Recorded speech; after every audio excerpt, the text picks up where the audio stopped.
Flan is a custard dessert with a soft caramel on top, and is common throughout the world.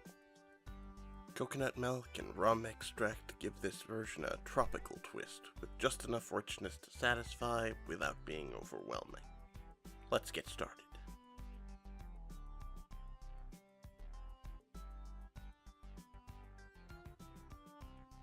First, set whatever sous vide setup you're using to 185 degrees. Then, put a cup of granulated sugar into a heavy-bottom saucepan. We'll be using this to make the caramel later. Next, mix together 1 can of coconut milk, 1 can of sweetened condensed milk,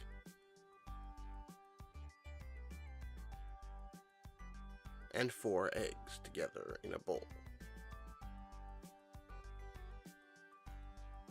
You'll also want to add a dash of vanilla extract here.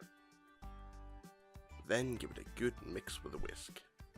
Be careful, it will tend to splash.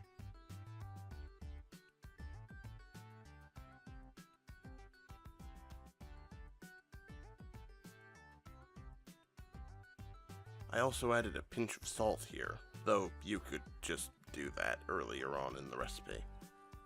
Heat the sugar on medium heat until it starts to clump and liquefy. Once it does, turn it down to low and just keep stirring it until it forms a nice, smooth amber syrup.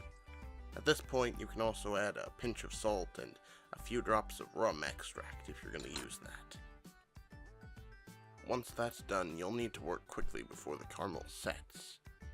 Drizzle a small amount into the bottom of each jar, just enough to cover it, and then fill each jar with the prepared custard mixture.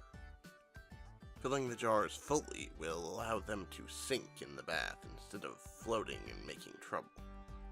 You only want to tighten the lids until you feel resistance. This is called tightening them fingertip tight, and it prevents the air inside from building up pressure as it heats up, potentially causing your jars to break. Then just lower the finished jars into your water bath and let them cook for 2 hours. Don't worry if you see air escaping from the jars. That's completely normal, and that's why we tighten them fingertip tight. If it's done right, there shouldn't be any water in the jars when you're done. After chilling for several hours and turning it out on a plate, here's what it looks like. Delicious.